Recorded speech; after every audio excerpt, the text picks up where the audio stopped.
Hello, my name is Franco, and today we're gonna know a little bit more, talk about uh, such an important character in the 20th century for church history and for actually humanity history. Uh, through this is a very important person, and so let me introduce him.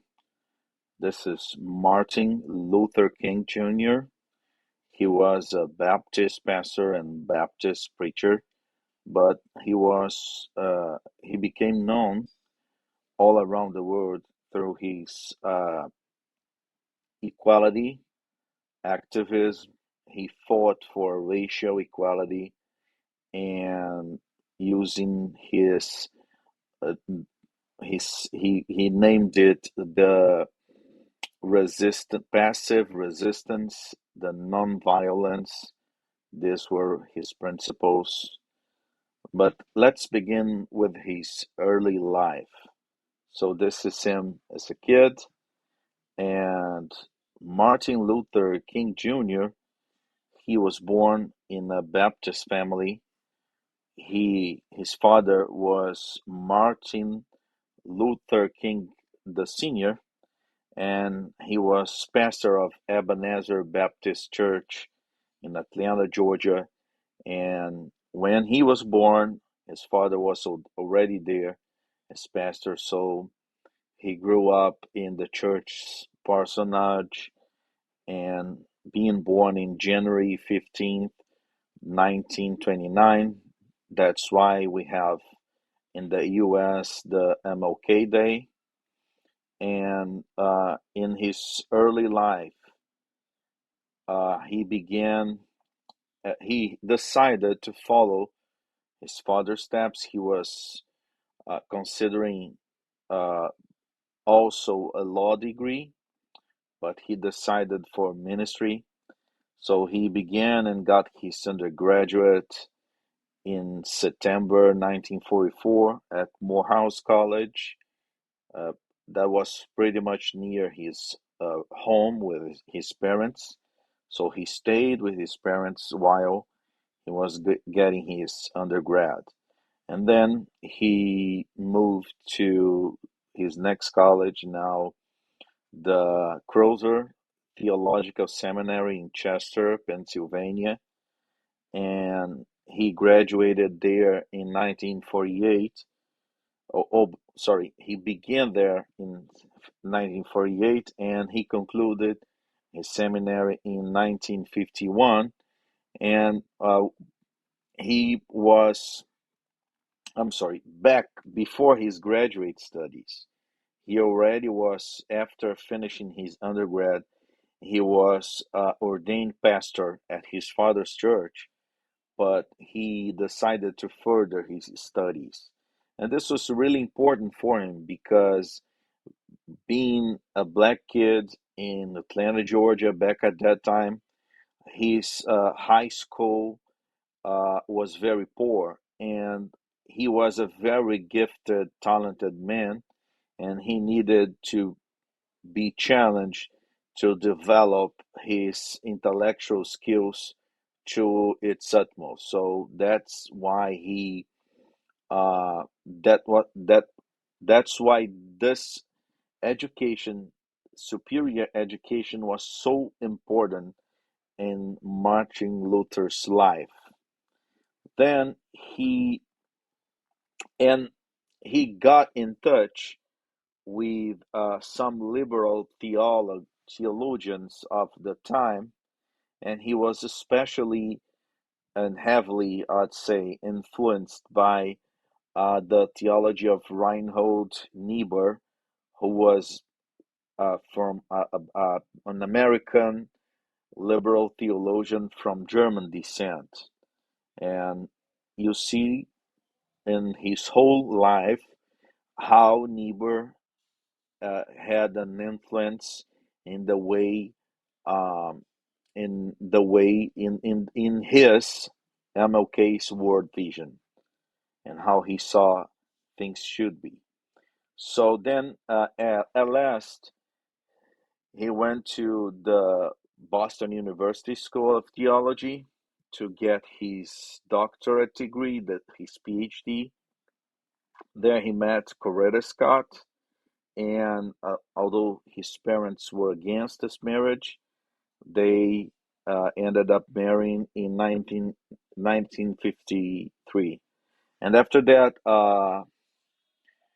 MLK began to look for a church to pastor.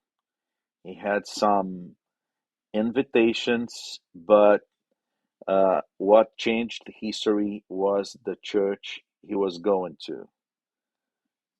But before that, I would like to bring your attention to how Niebuhr theology theology was uh, impregnating MLK's mind. Look at this phrase: I can see no conflict between our devotion to Jesus Christ and our present action. That was some years later. In fact, I see a necessary relationship. If one is truly devoted to the religion of Jesus, he will seek to rid the earth of social evils. The gospel is social as well as personal. So he believed, as so many liberal evangelical theologians, that the point of the gospel was as well not only to bring eternal salvation, but to change society so it could reflect God's justice, God's righteousness in our time. So this is a piece of what was his thought. So he accepted an invitation. He heard that a church uh, was looking for a pastor in Montgomery, Alabama.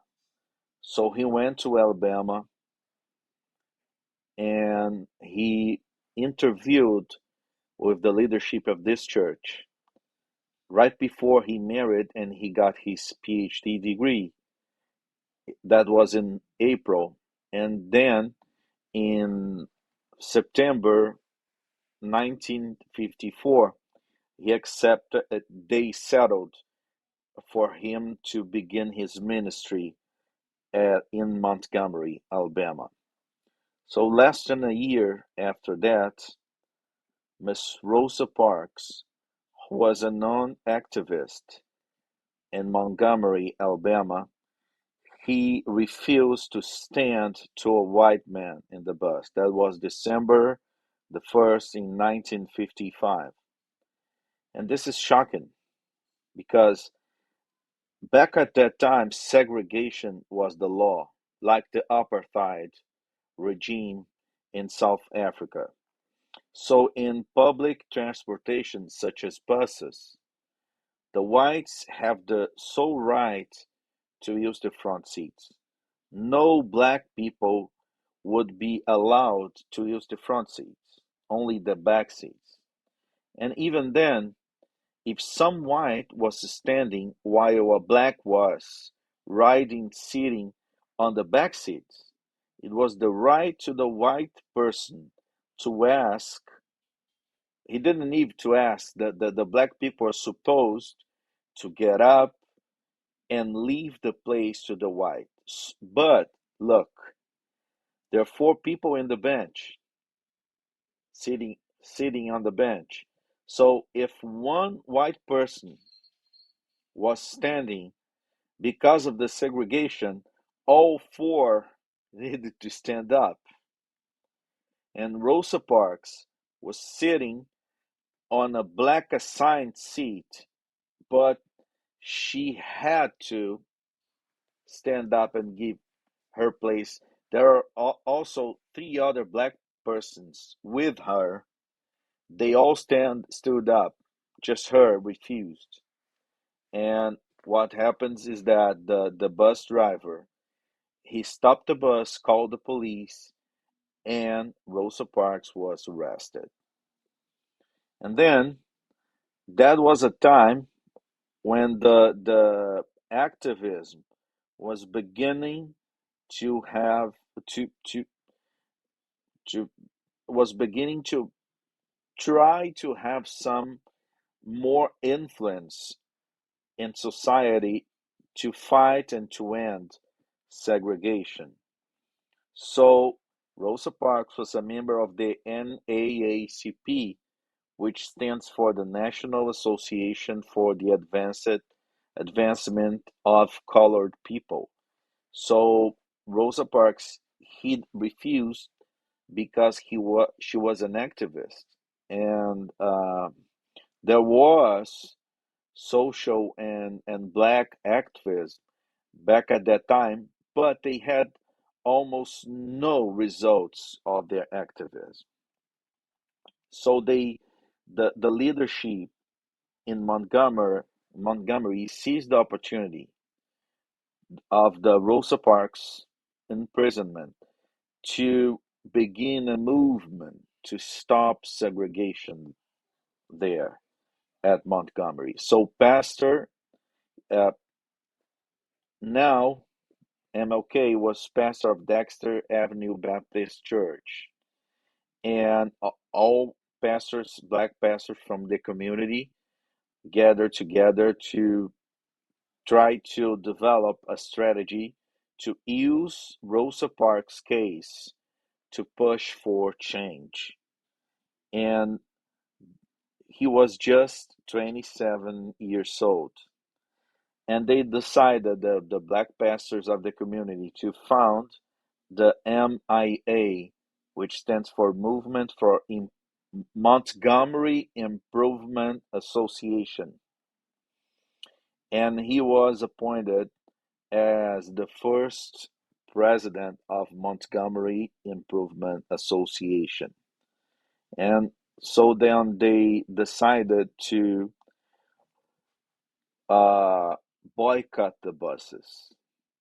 And it was more than a year fight boycotting the buses because they had a decision, the Brown case from Supreme Court, that decided the separate but equal doctrine was unconstitutional. But they were pushing for, they wanted to have a legal case, a legal suit, so they could have their push for desegregation at Montgomery judged by the Supreme Court. And that happened, long story short, after 382 years. They got their case in the Supreme Court, and there was this judicial order to end there at Montgomery, Alabama, the end of segregation in public transportation. But look, that was just a city of the Deep South. So there was so was just the first step for so many change they wanted to have. They needed, and it was fair and righteous too. The Martin Luther, this he used this phrase moral evil, and he used this phrase to say that they're they were fighting the moral evil in society because segregation was a fruit of this moral evil, and there was good people among the black people and the white people. So there wasn't he didn't put it as a racial confrontation, but as a struggle between light and darkness. So see this quote from him: the end, the end of our movement is reconciliation. Reconciliation. The end is redemption. The end is the creation of the beloved community. That and he inspired himself in Mahatma Gandhi in India. And although he wasn't sure about the nonviolence at first. He settled with the nonviolence, the passive resistance, and he understood that this is not a racial battle. This is a battle for justice, for the improvement of the whole society. And so they later found the SCLC, uh, the Christian Society for, and SCLC stands for the Southern Christian Leadership Conference, whose and they settled for this four-pronged program, which was first, they wanted to have direct action, passive resistance to segregation. For example, you're a black person, you're not supposed to sit on a white seat or to sit at the counter of the bars. These were reserved for the whites. They had uh, stores reserved for the whites, times reserved for the whites, and restrooms reserved for the whites. So the passive resistance means we don't accept segregation. And that means being jailed. And one thing that is was so important for them is that they were willing to not pay the bonds or fines, but they were willing to stay in jail to bring popular attention to their movement through those direct actions. They also use the strategy, they use direct actions to have a case for lawsuits, just as the case of Rosa Parks in Montgomery, Alabama. They needed to get jailed in jail and stay there to have and to be condemned at the lower levels of justice to have a way to appeal to the superior courts and to reach the Supreme Court with their lawsuits to outlaw any form of segregation anywhere. And they used also to put pressure on society, ongoing boycotts, not only the bus boycotts, for example, but in some cities, the commerce was heavily dependent on the black purchases. And so they decided to boycott some of those stores. So the owners of the stores, as the owners of the bus franchises, would pressure the city councils for desegregation. That's what they wanted.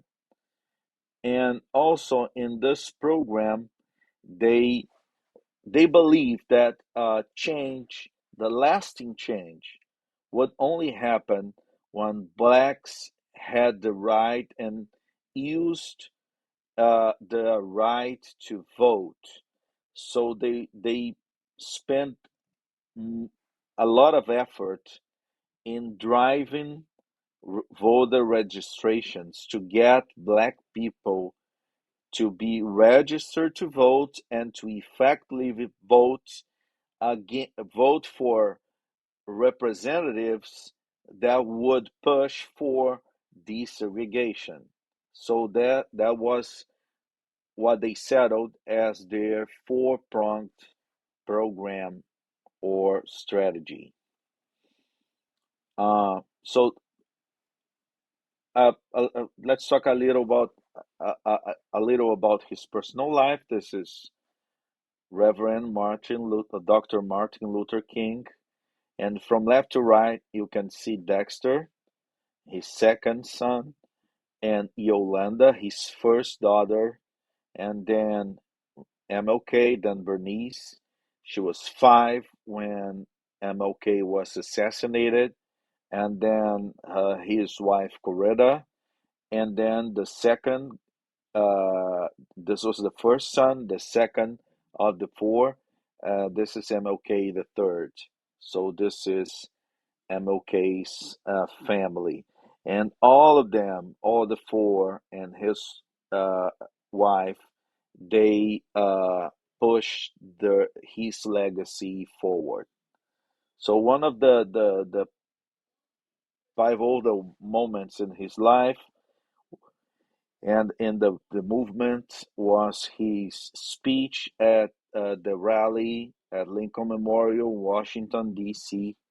And this is such a beautiful speech. And that you see the hand of God in so many ways in MLK's life. And he used to preach his sermons. He memorized his sermons and preached the sermons the way he memorized. But when he was at the Lincoln Memorial, he simply left his sermon and began to speak or to preach extemporaneously. And this is how it goes. It begins. I say to you today, my friends, so even though we face the difficulties of today and tomorrow, I still have a dream. It is a dream deeply rooted in the American dream. I have a dream that one day this nation will rise and live out the true meaning of its creed. We hold these truths to be self evident that all men are created equal. So, and this is a beautiful speech. It's worth reading it all. In 1964, he was awarded the uh, Nobel Peace Prize for his efforts, his violent efforts. He pushed for desegregation and racial equality. And sadly, on April 4th, 1968, in Memphis, Tennessee, he was shot dead. And there's a lot of theories around it because the guy who was later convicted to a 99-year sentence to death, and he died at 70 years old in 1998. He later recanted from his confession, and he never gave the reason why he had shot that Martin MLK dead. So we don't know if someone hired this guy or actually he was condemned, but God only knows why he did that. But this beautiful man with his beautiful life, he left our history to eternity on April 4th, 1968. But his legacy of nonviolence, passive resistance, and racial equality will last forever and impact North America forever. Thank you. God bless.